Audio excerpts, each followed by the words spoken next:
ಕೊಡುವಂಥ ವಿಚಾರ. ಕೋಲಾರದ ಕಾಂಗ್ರೆಸ್ಸನ್ನು 2 ಭಾಗವಾಗಿ ಮಾಡ್ತದೆ. ಶಾಸಕರು ಸಭಾಧ್ಯಕ್ಷನ ಭೇಟಿ ಮಾಡಿ ರಾಜೀನಾಮೆಗೆ ಮುಂದಾಗುವಂಥ ಒಂದು ಹಂತ ಕೂಡ ಹೋಗ್ತಿದ್ದಾರೆ. ವಿಧಾನ ಪರಿಷತ್ ಸದಸ್ಯರು ಕೂಡ ರಾಜೀನಾಮೆಗೆ ಮುಂದಾಗ್ತಾ ಇದ್ದಾರೆ. ಕಾಂಗ್ರೆಸ್ ಪಕ್ಷ ಒಂದು ತೀರ್ಮಾನ ತೆಗೆದುಕೊಳ್ತಾರೆ.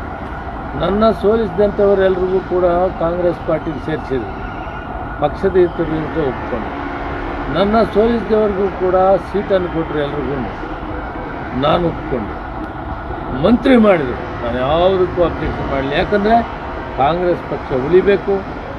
ನಾನೊಂದು ಸ್ಟೇಟ್ಮೆಂಟ್ ಮಾಡಿದೆ ಚುನಾವಣೆಗೆ ಮೊದಲು, ಕಾಂಗ್ರೆಸ್ ಪಕ್ಷ ಮತ್ತೆ ಅಧಿಕಾರಕ್ಕೆ ಬರಬೇಕು, ಎಲ್ರಿಗೂ ಸೀಟ್ ಕೊಡಿ, ಅವರೆಲ್ಲ ಗೆದ್ದು ಬರಬೇಕು.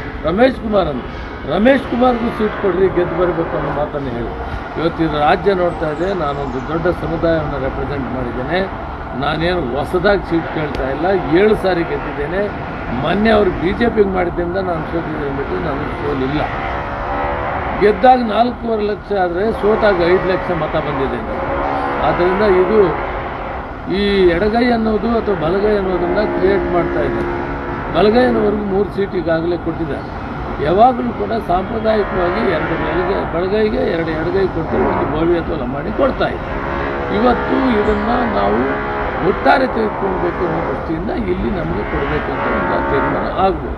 ಆದರೆ ಒಟ್ಟಾರೆ ನಾವೆಲ್ಲ ಸೇರಿ, ರಮೇಶ್ ಕುಮಾರ್ ಆಗಲಿ, ಎಲ್ಲ ಶಾಸಕರಾಗಲಿ, ಮಂತ್ರಿಗಳು ಎಲ್ಲ ಒಟ್ಟಿಗೆ ಸೇರಿ ಹೈಕಮಾಂಡ್ಗೆ ಬಿಟ್ಟಿದ್ವಿ. ಹೈಕಮಾಂಡ್ ಏನು ತೀರ್ಮಾನ ಹೇಳಿದೆ ಅದಕ್ಕೆ ನಾವು ಒಪ್ಕೊಂತೀವಿ ಅಂತೇಳಿ ನಿನ್ನೆ ಅಧ್ಯಕ್ಷನ ಭೇಟಿ ಮಾಡಿದವರು ಹೇಳಿದೆ, ನ್ಯಾಯ ಕೊಡಿ. ಯಾವಾಗ ಕೂಡ ಸಾಂಪ್ರದಾಯಿಕವಾಗಿ 2 ಸೀಟನ್ನು ಕೊಡ್ತಾಯಿದ್ರು, ಅಷ್ಟನ್ನು ಕೊಡಿ. ನಾನು ಹೆಚ್ಚಿಗೆ ಏನು ಮಾತಾಡ್ತಾ ಗೆದ್ದು ತೋರಿಸಿದ್ದೇನೆ. 7 ಸಾರಿ ಗೆದ್ದಿರೋರು ಯಾರಿದ್ದಾರೆ ಹೇಳಲಿ, ಅವರು ಅಲ್ಲಿ ಗೆದ್ದಿಲ್ವಾ ನಾನು? ಮತ್ತು ಎಲ್ಲ ಸಮುದಾಯವನ್ನು ವಿಶ್ವಾಸ ತೆಗೆದುಕೊಂಡು ಹೋಗಿಲ್ವಾ? ಇಷ್ಟೆಲ್ಲ ಇರೋವಾಗ ನಾನು ಇಷ್ಟೇ ಮನವಿ ಮಾಡ್ತೀನಿ, ಅವರು ಆ ಎಕ್ಸ್ಟ್ರೀಮ್ ಸ್ಟೆಪ್ ಹೋಗೋರು ಸೂಕ್ತವಲ್ಲ. ಪಕ್ಷ ದೊಡ್ಡದು, ಪಕ್ಷ ಒಂದು ತೀರ್ಮಾನ ತಗೊಂಡಿದೆ. ಆ ತೀರ್ಮಾನ ನಾವೆಲ್ಲ ಬದ್ಧವಾಗಿದ್ದು ಚಿಕ್ಕಬಳ್ಳಾಪುರ ಮತ್ತು ಕೋಲಾರನ ಗೆಲ್ಸ್ಕೊಬರೋಣ ಅಂತೇಳಿ ಅವ್ರಿಗೂ ನಾನು ಮನವಿ ಮಾಡ್ತೀನಿ, ಹೈಕಮಾಂಡ್ ಕೂಡ ತಿಳಿಸ್ತೀನಿ. ಇವರು ರಾಜೀನಾಮೆಗೆ ಮುಂದಾಗುವಂಥ ಹಂತದವರೆಗೂ ಹೋಗಿರೋದ್ರಿಂದ ಅದರ ವಿರೋಧದ ಮಧ್ಯೆ ಕೂಡ ನೀವು ನಿಮ್ಮ ಅಳಿಯನಿಗೆ ಟಿಕೆಟ್ ಪಡೆದುಕೊಂಡು ಹೈಕಮಾಂಡ್ ಬಿಟ್ಟಿದ್ದು ಅಂತ ಹೇಳಿದ್ದೀನಿ. ನಾನು ಎಲ್ಲ ವಿಷಯಗಳನ್ನು ಹೈಕಮಾಂಡ್ ಬಿಟ್ಟಿದ್ದೀನಿ. ನಾನು ಶಿಸ್ತಿನ ಸಿಪಾಯಿ ಇದ್ದೇನೆ. ನಾನು ಹೈಕಮಾಂಡ್ ತೀರ್ಮಾನಕ್ಕೆ ಬಿಟ್ಟಿದ್ದೆ. ಈಗ ನಿಮ್ಮ ಅಳಿಯನಿಗೆ ಟಿಕೆಟ್ ಸಿಗದೇ ಇದ್ರೆ ಏನು ಮಾಡ್ತೀರಿ ಸರ್?